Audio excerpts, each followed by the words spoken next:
Montserrat, describe what happened in your offices in San Salvador and why this is so critical at this moment as your organization comes, that started with Archbishop Romero. He was gunned down by U.S.-backed military, paramilitary forces in 1980. Why these files were so important that have been destroyed? Good morning. Well, all the files that were taken from our office contain legal information and testimonies of cases of forced disappearance of children during the armed conflict, and for us are the proof to put these cases into the national system of justice in El Salvador. So we are still evaluating the damages and the kind of information they took, but we are afraid that this information could be helpful for us, for our legal department, to put these cases into the legal system.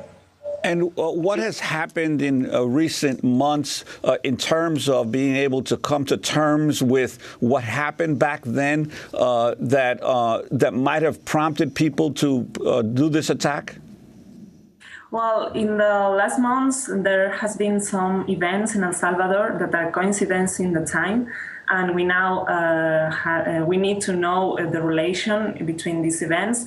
But for example, we had the problem with the Tutela Legal. Is an organization created by the Archbishop Monsignor Romero, where they contain a lot of files also and testimonies of human rights violation during the armed conflict.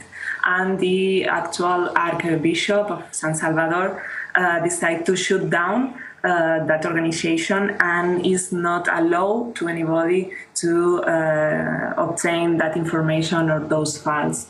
That's one of the events. The other one is what will happen with the amnesty law. There is an initiative to put down this law, and now we are expecting the decision of the court. Yesterday we have this violent attack against Pro-Búsqueda. So, well, we can think that there is a relation between these events, although in our case we need to evaluate first our damages and the kind of information that these three men took with them. I want to bring Alexis Stambelis into this conversation, Executive Director of CISPE. She's in Washington.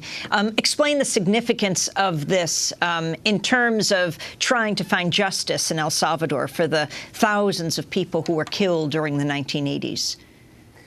Yeah, I mean, one thing that's really important to understand about the amnesty law is, it was put in place in 1993 by the right-wing Arena government. The Arena party, of course, was founded by the father of the Salvadoran death squads, Roberto Daubisong. And so since putting in, the law was put in at the end of the war in 1993, just before the UN Truth Commission would issue its report naming that the Salvadoran state or state forces were responsible for over 85% of the 75,000 civilian deaths that occurred during the Civil War. And so it's really important to understand that since that time, literally no one has been brought to justice or brought to criminal charges in El Salvador for any of the human rights atrocities that happened, even, incredibly huge events like the El Mozote massacre in 1981. So it's been this ongoing struggle. 800 people were killed.